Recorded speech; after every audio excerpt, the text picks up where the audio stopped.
Alright guys, I just put up a new ultralight tent. Well, it's not new. I actually found it in Knoxville at a little store. I'll have to get the name of it for you later. But it's a big Agnes flycreek ultralight 1. I love this tent so far. I haven't slept in it yet, but we are expecting a storm. So before I go hit the Appalachian, I want it to absolutely come a downpour. I want to see how well this thing's going to work out. So I've got everything tied out. I really like it. I'll show you the inside in a little bit. I'll show it to you now. So I like these right here because you can absolutely make sure that your door is closed. I like that part. Okay.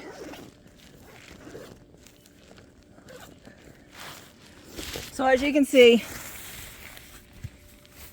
it's got two little side pockets right down here on the inside to put stuff in. Yeah, right there.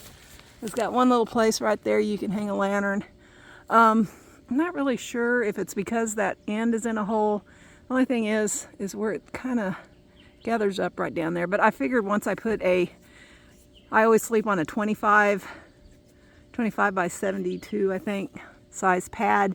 So once I slide it in there, it'll straighten all of that out. I'm also going to go ahead. I do have the footprint. I got that at Moose Jaw at a really good price. I'm also cutting out a piece of Dyneema. Or not Dyneema, a piece of, I'm having a brain fart. Okay, let's try that again. Okay, I'm cutting out a piece of Tyvek to go on the foot, to go on the bottom. I've got the footprint there, and I'm going to have another piece of Tyvek to go over there. Simply for the fact, this material is very light, which is what you want. But I also would like to take care of it and make sure I don't get any holes that come through. I don't, it also protect my sleeping pad. You know, I just like everybody else, I want to protect my sleeping system. Oh, come on, rain. Don't disappoint me. But anyway, once I cut this out, everybody knows piece of Tyvek down there on the bottom of that tent will be perfect. So what I'll do is I'll take the footprint once I get some good rain on this, and plus I need to go ahead and treat it with some tick spray, bug spray, and we'll be ready for another stint on the trail when I get back to Tennessee. But I'm actually really liking it for some reason. When this thing comes out, you got your vestibule to put your sleeping bag in, or not your sleeping bag, but your oh, good grief. I'm not doing so good, guys. Put your backpack down, so you can put your backpack underneath that. I think I might even cut out a piece of Tyvek to lay down on the ground for my sleeping bag to sit on. That way I won't have to worry about it getting wet. So, that being said, we'll see how it goes. Guys, last video on the big Agnes flycreek 1 UL ultralight. It has gone through 2 really big storms that just rolled through here. You can almost still hear the thunder. We were under the threat of hail.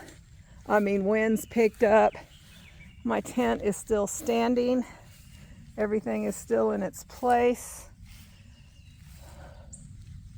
You see, we're not under any trees, but all the pine needles that got whooped up on it. Oh, looks like that filler came loose. Let's pull him back out.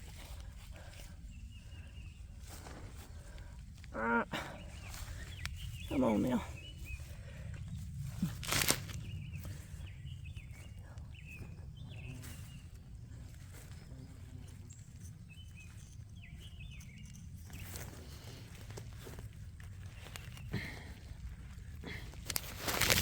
Sorry about that. I always put you guys on the ground. Alright, let's take a look here.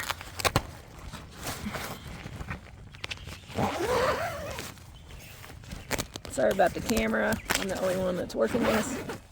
So I can show and take a look myself to see what I see. And guys, I don't see any water whatsoever. You can see how bad it rained. This thing is drenched. No water in this tent whatsoever. I am so happy. And that was through 2 major storms. High winds, threatened tornado threats, watches. The only thing about these, you gotta watch these zippers. They keep wanting to catch. Pull those back up. Yeah, my tent is drenched, but it is standing. And there is no water. I'm wearing these stupid flip-flops. You know how you wear flip-flops and you get wet, they want to flop to the side. No water inside that tent. This is what my tent is going through. It just went through hail.